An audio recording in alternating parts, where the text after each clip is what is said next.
Thanks, Anita. It's a very, very long walk across this stage from the wings. Thank you. Thanks for that. Hello, my name is Rob Webster, and I am Chief Executive of the NHS Confederation. It's absolutely fantastic to be here today and to look out upon so many familiar faces from my 25 years in the service, and also some of the new and emerging talent that we've got in the NHS. And I won't just focus on the doomsday scenario and the doom and gloom that was reported in the Telegraph yesterday, because I think that we've got an opportunity to do something much better, which is to paint a picture which brings hope.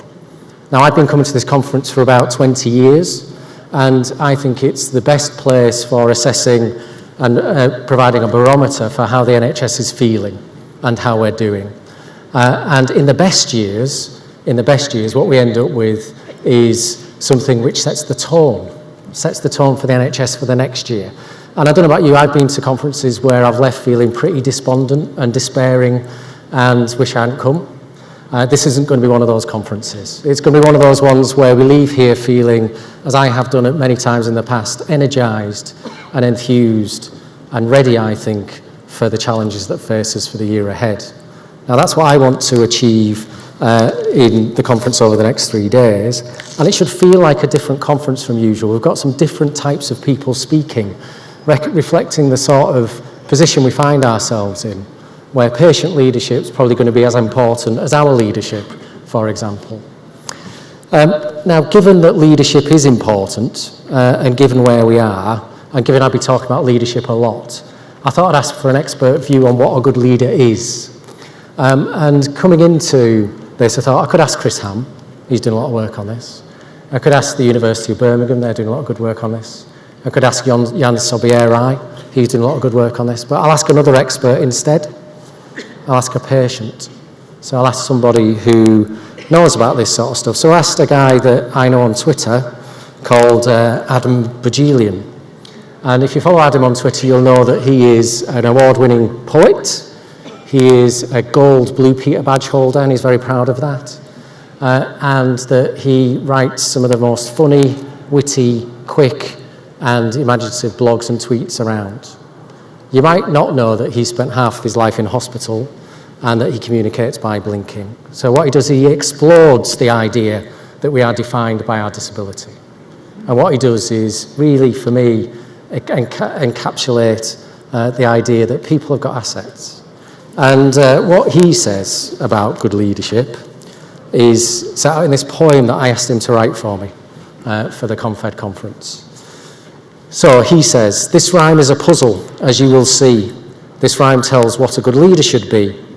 A good leader respects the young and the old. A good leader observes and is prepared to be bold. A good leader is brave and will try something new. A good leader works hard and gives praise when it's due.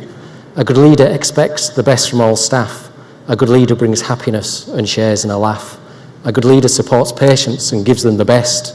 A good leader teaches staff to be ahead of the rest. A good leader explains if something goes amiss. A good leader rejoices in times of great bliss. If you study this rhyme and look very close, you'll discover the leader I admire the most." Now, I think that that's pretty wise for a 14-year-old.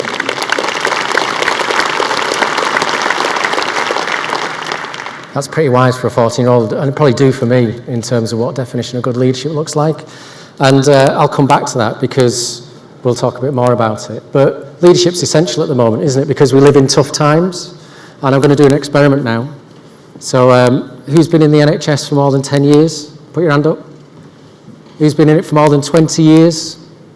30? 40? Some people have got their hands up. 50? We got anybody with their hand up still? Not that I can see, but we've got people who've been in the NHS for more than 40 years. So every one of those 40 years, did someone say to you, this is a tough year? So when we had 10% growth, it was a tough year to sort out all the waiting issues and so on. Now it's a tough year. And that can lead us to a position, I think, where we delude ourselves that it'll all be okay, because it's always been tough, and we've always coped. Now, Andrew talked about the toughest challenge for a generation. I think he's right, because we have a perfect storm of things that are affecting us at the moment. And they fall into three sort of camps. So the 21st century needs of people are based on long-term condition management, care of older people and children. Last time I looked, you can't be cured of those things. You need ongoing support. And what we've got is a service that's based on episodic care. Secondly, we have scandals, we have negative headlines, the types of which were unimaginable a decade ago. And they are affecting the morale of our staff and ultimately will affect the confidence of the public. And third, the money. So I'm a quite simple person. If we've got to deliver 5% efficiency every year, after 5 years we're taking 25% of stuff out. Will it be the same? Can you have the same thing once you've taken 25% out? No. So we are in a generationally different time, so we have to behave differently and we have to deliver differently. And that's an essential part of where we are and where we are for the future. Now, we've been working in the NHS Confederation with a range of partners because I'm pretty confident that if we work together as a sector, as a set of organisations, then what we can do is move to a position where we have a strong voice. And the NHS Confederation is the voice of NHS leadership. But it's also an organisation that believes in partnership and working with the Foundation Trust Network, the Medical Royal Colleges, National Voices, the Local Government Association. We've been saying, let's put together the best evidence around why change is required. And before you say, thanks a lot, Rob, that's great, but we already know because we're right in the middle of it. This isn't for you. This is for the public and this is for the politicians. Because some people still believe we'll be okay without radical change, and we won't. So what this document says, which has been signed up to all the organisations on the cover, is that there are 7 challenges that we've got. And the themes really break down into quite a simple narrative, I think. The needs of people in the 21st century have moved on. That means we need to design care differently. That's going to take leadership. That leadership is going to be required at a system level and in our organisation through values, because the choices we're going to make are going to be tough. We're going to have to make tough choices, and when you make tough choices, you go to your values. That leadership is going to have to embrace and drive a different culture.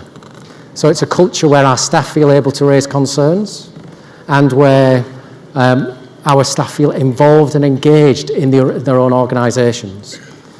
That's really important. Michael West's work shows that if you do that, if you get staff engaged in their own organisations, they deliver better outcomes. We also need a culture where we embrace people as assets, the people that we treat, the people that we work with, so that they're co-producers of their own health. At that point, we need to think about the workforce. So in an environment like that, we need the workforce to be different. And if we do all those things, we still need to embrace technology to support change so that our lives in the 21st century map onto the way that healthcare is delivered, and then we need to manage the money. So that's what this document says, and really it describes the burning platform that we're on. The burning platform that we find ourselves on, where the heat that we feel is real. And as a Trust Chief Executive until very recently, I know what that feels like. Nobody needs to tell you you're on a burning platform. You know already. What is clear, though, is that a burning platform gets you to move. So I might move from here to get away from the flames, but I might need to be over there. What's going to get me to move over there? What's going to get me to move over there is a burning ambition. Where's the burning ambition for the NHS in the 21st century? Now, I think you can create a burning ambition if you start with a simple thing that's hidden in plain sight. The NHS isn't made of ambulances. It's not made of hospitals. It's not made of practices. It's not made of drugs. It's not made of kit. It's made of people. The NHS is made of people. The 1.3 million people who work for us, people like you who commission, regulate, provide care. The 1 million people plus who work in social care.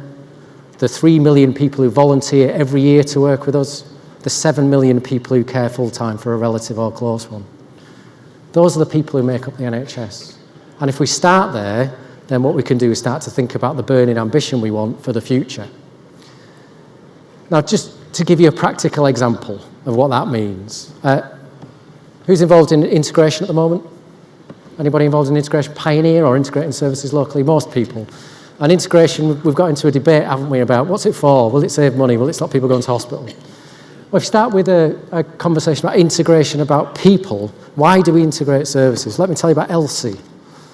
So Elsie is one of our patients in Leeds, and when we were looking at the integration programme in Leeds around health and social care, involving the hospital, general practices, community services, mental health trusts, and so on, we did a review with people who've been through it and talked to them. So we said to Elsie, you know, what's your experience been like? And what she said was, well, the last 3 years have been really tough. So I've been caring for my husband until he died recently. And in the first year, what I did, I looked after him myself. She's a typical tough Yorkshire woman. He's my husband. I'm going to look after him. So I looked after him myself. And after a year, I was really tired. So I said, can I have some help? And I got lots of help. Social care, social workers, district nurses, community matron, GP, all sorts of people helped. But what it felt like was someone had given me a bunch of keys with 15 keys on it. And what they hadn't told me was which key opened which door and what was behind any of the doors. And after another year, I felt even more tired and I was on my knees. So I said, please, can I have some more help? Because I don't think I can cope.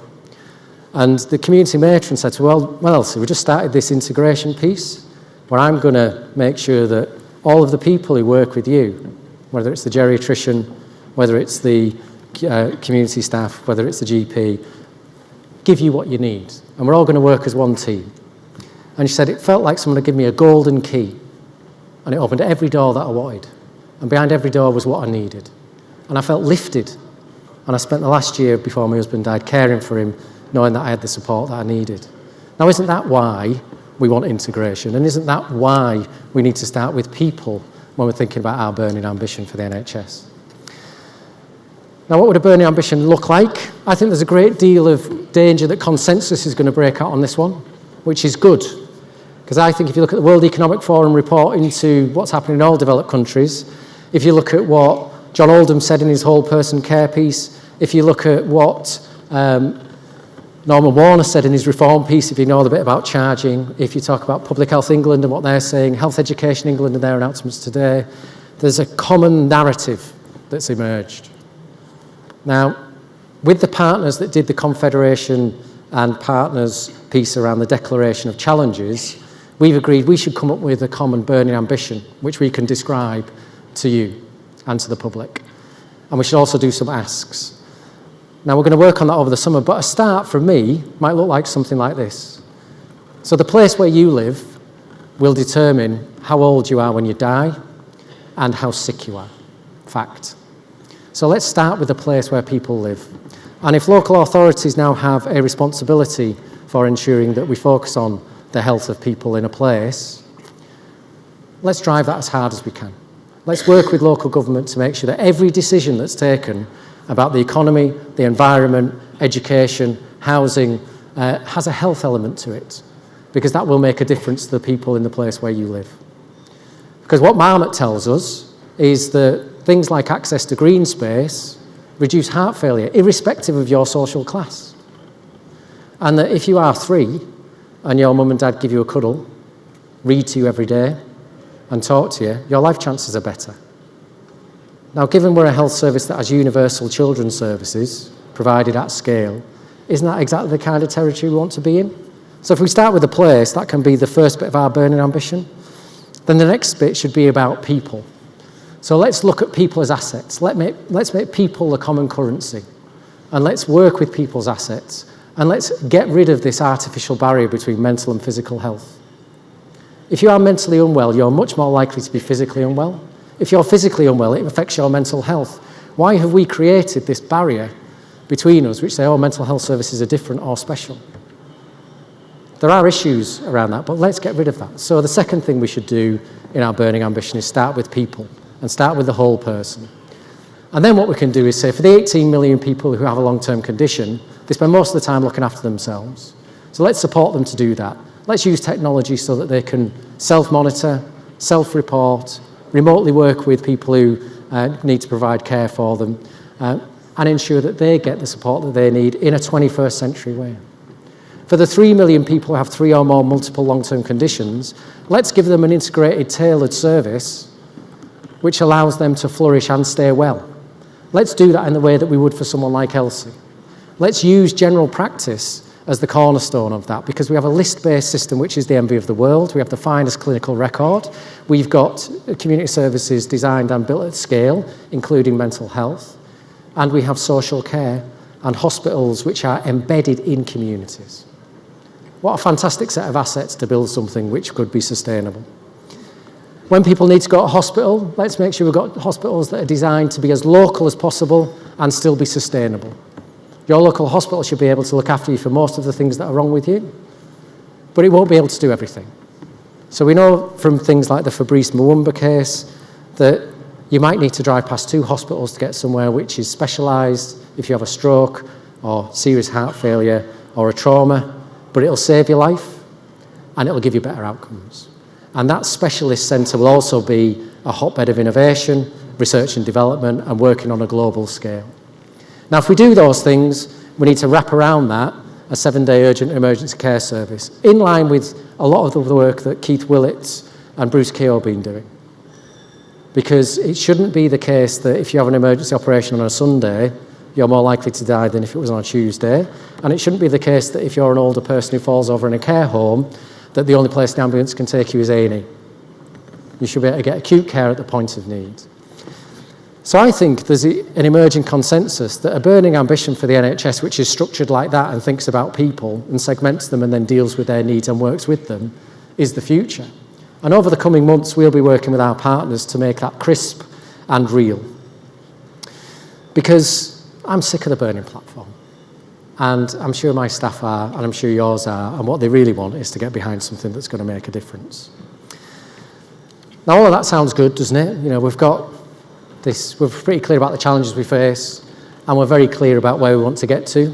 But what you tell me on the member visits that I do, what you tell me in the conversations that I have, what I hear through the forums, what I see for myself, is that we ain't going to get there with the arrangements we've got now.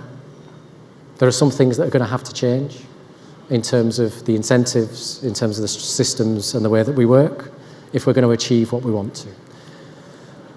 So the other thing that we can do with our partners is define a set of asks. And in time for the party conferences in September, what we want to do is to make sure that there's a set of specific asks that we can put to the politicians to have in their manifestos, so that when it comes to next year, we have every success of delivering. Now, we haven't agreed these yet, and there's a chance to talk about them throughout the conference, and there's a session at 3 o'clock this afternoon on the stand where you can come and talk to me and Johnny and others about, are these the right things? But I'll give it a go anyway. I'll tell you what I think a good starter for 10 is. The bit which is unarguable between us is that we need politicians to sign up to the 2015 challenge. We can't have a conspiracy of silence or get to the point where people are given false assurances about the state of play, so that when we get to 2015 and everything has to change, everyone's surprised or it just falls over. So people have to sign up to the 2015 challenge. We've written to the party leaders. We'd like them to work with their local MPs and councillors to make sure that when you're making the changes that are required, people understand why and get behind the changes.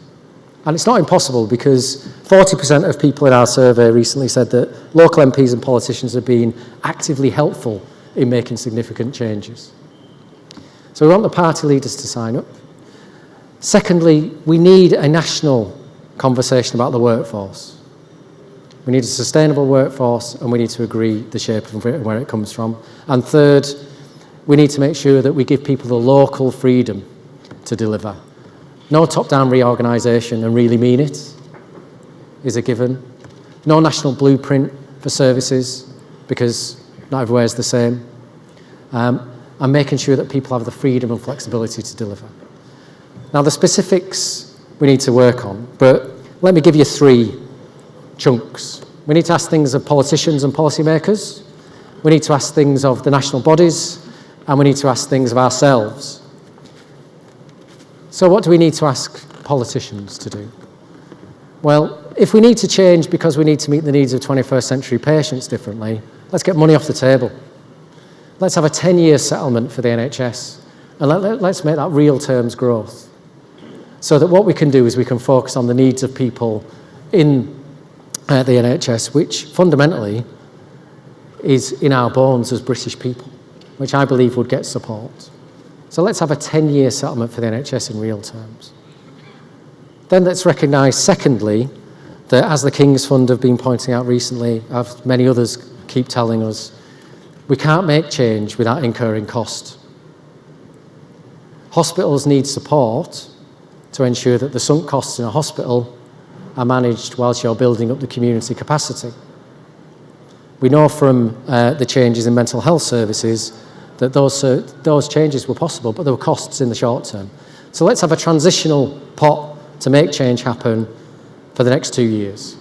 And let's start with a figure of 2 billion, because that's what CCGs have to put aside for transition now. And talking to many of you, the money just isn't there non-recurrently to do that. Third, we need to make sure that national organisations, the politicians, really mean it when they talk about parity of esteem for mental health. And that means the standards that apply to physical health need to apply to mental health, and we need help in tackling stigma. We need help in tackling stigma, because it's still a matter of great stigma to people that mental health conditions exist. So if that's what we're going to ask for the politicians and the public, for the politicians, that's good.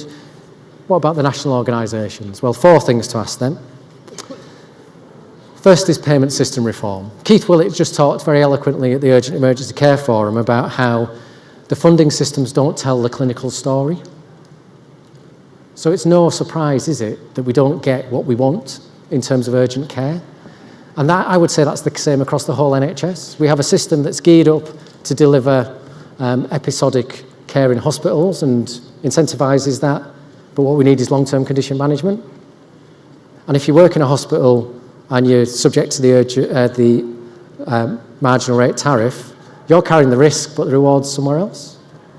You know, so what we need to do is get NHS England and Monitor to urgently review the payment system. Second, it seems anathema to me that you don't talk about primary care commissioning and what general practices do at the same time you talk about what the hospital does, what community services do, and what social care is up to. So the co-commissioning agenda between NHS England and CCGs around specialised services and general practice needs to accelerate. And that needs to be done in an environment where we're thinking about what health and wellbeing boards do too.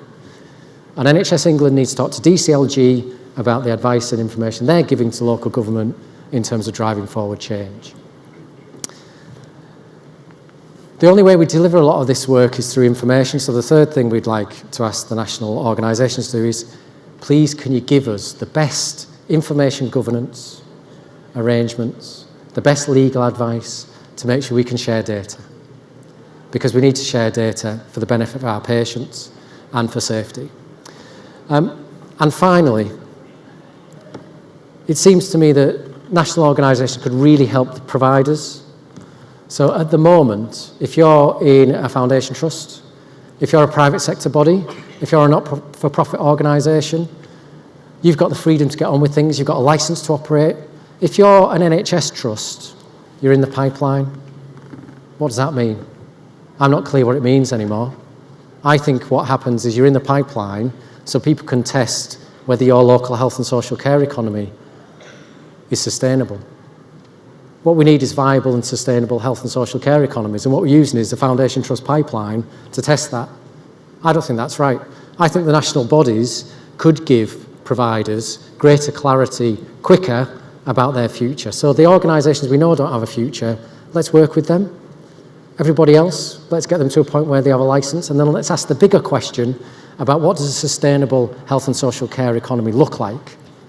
I'm not talking about lowering the bar on foundation trusts, not talking about making sure that we don't have patients and the public at the heart of organisations. I'm talking about viable and sustainable organisations. And then we've got to ask ourselves to do some stuff.